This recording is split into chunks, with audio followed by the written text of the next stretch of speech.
భూమి గుడికి వస్తుంది. దర్శనం చేసుకున్న తర్వాత గగన్‌ని తలుచుకుంటూ ఒక చోట కూర్చొని బాధపడుతూ ఉంటుంది.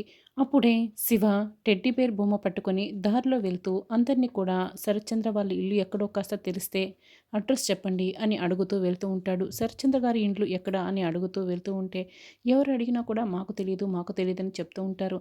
అప్పుడే గగన్ కార్‌లో అక్కడికి వచ్చి ఆగి ఏదో ఫైల్ పట్టుకొని ఒక చోటికి వస్తాడు.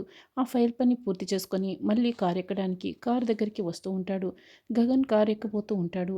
అప్పుడే శివ గగన్ వెనకాల నిలబడి ఉంటాడు. సార్, మీకు శరత్చంద్ర గారి ఇల్లు ఎక్కడో తెలుసా సార్ అని అడుగుతూ ఉంటాడు. ఇక గగన్ అయితే ఆ పేరు వినగానే కోపంగా రగిలిపోతూ ఉంటాడు. కళ్ళు మూసుకొని సమాధానం చెప్పకుండా అలాగే నిల్చొని ఆలోచిస్తూ ఉంటాడు. వీళ్ళకి ఎదురుగా భూమి ఒక గుడిలో కూర్చొని ఉంటుంది.